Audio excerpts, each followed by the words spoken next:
Hello, welcome to Workplace Wake Up. I'm Jen Shaw. Every week, I spend about 15 minutes covering legal developments, introducing you to interesting guests, and providing some entertainment to start your workday. I promised that today we were going to talk about employee retention. Last week, we looked at workplace trends for 2023, and one of the ones that I think is really worth talking about in a little more detail is employee retention. We have all been struggling since the pandemic to recruit good employees and to keep them. In many ways, what has gone on in the world has made that pretty challenging, right? So when you have an employee who feels like their life has become suddenly much more sort of out of balance, and they're worried about their health and they're worried about the world, they have decided they want to go on a van trip across the country. It's going to be hard for us to compete with that as an employer. But we have most employees not taking a van trip across the country, right? Most employees are saying, look, I do care about my health. I do think that COVID has brought some important things into perspective for me in terms of what's important to me as a human being, spending more time with my family, making sure that I have creative outlets, those sorts of things. But I'm not going to quit my job. At least I need to work. So if I quit my job, I want to go find a better one, right?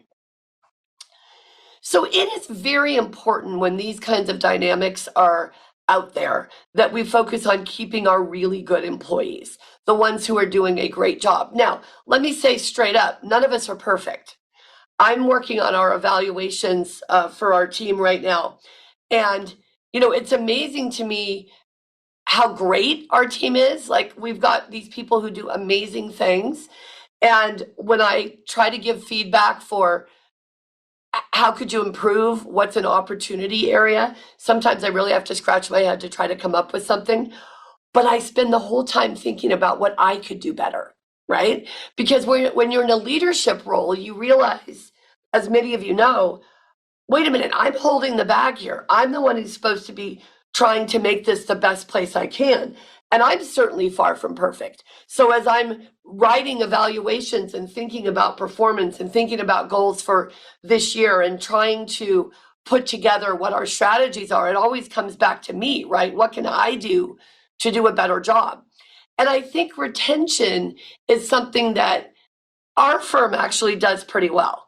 We have a lot of employees who have worked with us for a very long time. And part of that, I think, is we pay well and we give good benefits and we have a good culture.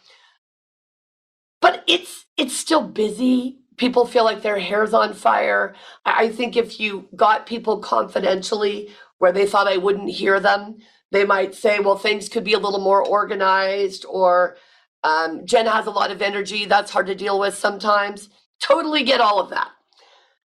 How do we keep people when we do have these dynamics, right? How do we have people who have worked with us for 10 years, more than 10 years? We have another employee this year who's coming up on our 10-year anniversary. And for the staff, we give them a trip when they reach their 10-year anniversary. And this will be our third employee who has reached their 10 years. And it's pretty amazing. I think that's part of our success, is that we actually care about these people and we think about them and we want to reward them. I also think that even though the law firms are just generally stressful environments, we all care about each other, right? We're lucky. We have a small group, relatively small, under 20 people, and we care about what happens to each other. We check in on each other. Not by the way, there are always some big happy family. There's always some drama going on. There's always some conflict. There's always something happening behind the scenes. But one of the things that I think Ronnie, our firm administrator, does really well is she focuses on how to keep people for the long term when we're interviewing them. So in other words, she doesn't rush to judgment in the interview and say, okay, they'll fit a niche that we have right now, and they will be able to help us right now. I'm not going to worry too much about what happens down the road.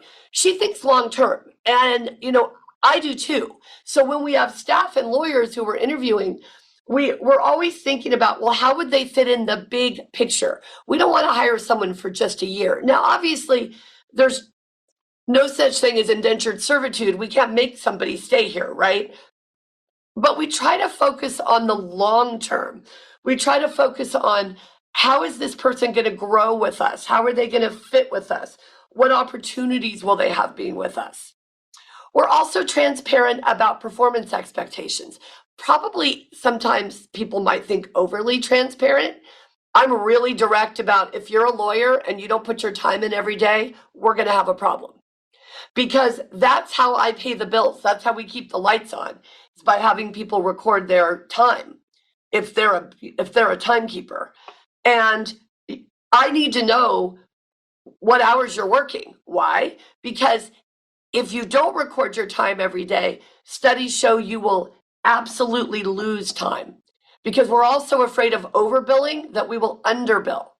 So we're very transparent about what it means to come on time, right? If you're a staff person and you're interviewing with us, we say coming to work on time means you are in your chair ready to answer a telephone or type a letter at your start time. Not that you walk in at your start time, get your coffee, get your breakfast, go to the restroom, call your boyfriend, order a few things online, and then get started. We're pretty direct about it. And like I said, some people might think we're overly transparent. We talk about it too much, but it's so helpful to be able to say to someone who's interviewed with us, look, we talked about this in the interview. We talked about what we needed in the interview, and this is what we need you to be doing. The other thing that we focus on, that everyone needs to focus on, is creating this positive, healthy work environment, right? And that is hard to do. I've really struggled with this lately because our jobs are hard. We have clients who need things, who are not calling us mostly to chit chat, right? When you call your lawyer, you realize that meter is running. So you want to get some advice. You want to get it quick. You don't want a lot of small talk, and you want to make sure that you're getting the right answer. That's a lot of stress. And it can be hard to have a healthy work environment when you're middle of all that. But today, for example, our Ronnie's birthday is coming up. And so today we're having a little celebration for her. And we brought a cake and we brought some cookies, and Amber went to the store before she got here and got everything that we needed. It's a small thing, but it's going to give us a minute to sit in the conference room, even though a lot of people are working home today or they're off this week. But it's going to give us a chance to connect with each other. And I think that's the positive vibe that we need in a workplace. Doesn't mean we don't lose our patience, doesn't mean there aren't frustrations, doesn't mean we couldn't do things better. All of those things are absolutely the case. You know, we could do things better. We do need to make sure that we're minimizing frustrations and drama. But if we're all on board about how important it is to have a positive environment, it's a lot easier to do. When we hire people, we tell them, look, we've got it pretty good right now. People get along well. We work together well. We don't want someone to come in here and muck that up. So tell us how you work with people. Tell us how you handle conflict. Tell us what you do when you feel like you're being left out or you're not getting a fair shake. How do you address those situations? And then the final thing that is really important when we're talking about retention, and we see this with our clients all the time, is holding leadership accountable. So maybe you're in an organization where you have employee satisfaction surveys, or where you ask for feedback. You tell folks, look, once a year we want to sit down and we want you to review us as leaders. Whatever your system is, whatever your program might be for gathering that data, there has to be a level of accountability. And this comes up in everything we talk about with workplace law, right? Whether it's equal employment opportunity, wage hour compliance, the new privacy laws, whatever it is, we have to create a situation where employees know that we are going to hold people accountable, right? It doesn't do any good to tell leaders to create a positive environment if we don't do anything when they fail to meet that expectation. So accountability is critical. And it's interesting to me, as we're talking about it now, it's not just leadership accountability, but it's accountability for everyone. What do you bring into the office every day? How do you make sure that the value you bring is positive energy, right? And it once again, it doesn't mean you won't have a hard day. It doesn't mean there won't be some challenges during the day. But how do you look at the world? Are you a person who looks at the glass half full or half empty? Because the people I want here look at it half full, right?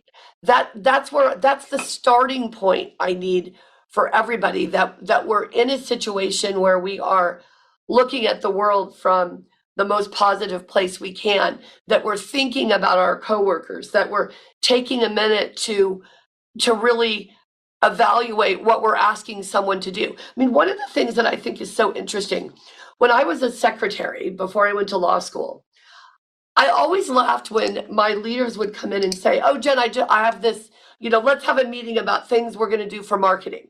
We'd have an hour-long meeting. We would come up with 30 things that I was going to do on marketing that could take me 3 months, right? All that came out of an hour-long meeting. And I would have to ask, what are the priorities? And I had one guy who would tell me every time, there are no priorities. Just get it all done. I can't, right? I mean, that's just physically not possible. So what is the priority? Where do you want me to start? And obviously, as we work together longer, we start being able to identify priorities for ourselves a little bit better. But that's part of leadership accountability. Realizing that when you're giving someone an assignment, it may take you 1/20th of the time to give it than it's going to take for them to do it. And having some appreciation. I love that movie, The Devil Wears Prada. And, Meryl Streep's character is just so great. But how she just sort of, says, get it done, right? It just needs to happen. Make it happen. Well, there are some things you can make happen and some things you can't, right? I mean, there's a limit as to what we can necessarily do. So that accountability is important for everyone, but it does need to start at the top. Some of you have probably heard me say before that the fish rots from the head down. If we don't get it right at the top of the organization, we are never going to get it right anywhere else. And if our goal is retention, if our goal is to keep our best and our brightest and our most engaged and our most committed and our most dedicated employees, we've got to think about their long-term success. We've got to think about not only what they can do for us, but what we can do for them. We've got to think about what we expect from them and communicate those expectations, not just expect them to read our minds. Do everything we can to create that positive, healthy work environment. And it often requires just asking a question. We have a training room where people haven't come for a couple of years because nobody wants to do in-person training. So I said, well, let's have yoga at lunch. They all looked at me like I was crazy. We don't want to have yoga at lunch. Oh, all right. Well, it was an idea. I thought it might be something fun. We won't do it, right? I can take my mat in there and pull on a video, and I could do yoga at lunch. But rather than setting up yoga at lunch, I've learned from past mistakes, I just asked the question, would this be something that you would be interested in? Answer, not really. Okay, then let's do something else. In fact, that reminds me, I want a ping pong table. So I got to get that. I got to get Amazon on that. That positive environment comes from talking to each other and asking and being able to be transparent and forthright. And then that accountability is critical. Making sure that from the top of the organization and all the way throughout, that we are focused on what is right, we are doing our best, we are treating people respectfully and appropriately, and we are creating an environment where even though people have to work, they choose to work with us. That is what we're all hoping for. As a leader, nothing makes me happier than seeing one of our staff get to their 10th year anniversary and knowing they've been here for 10 years. They've chosen, with all these other opportunities that are available, they've chosen to be here. That means a lot to me, and it's something that keeps me motivated and keeps me focused on trying to do what is right for everyone in this organization. So recruitment, critical, retention even more important, folks. Thank you for joining us here today. We will talk to you next week. If you enjoyed this episode and would like to spread the word, please share it with others, post about it on social media, and/or rate and review it. Of course, you can also follow us on LinkedIn, Facebook, and Twitter, and email us at info@shawlawgroup.com. Workplace Wake Up, including its guests and hosts, do not provide legal advice in this podcast. Do not act upon any of the information discussed in this podcast without consulting a licensed attorney in your jurisdiction.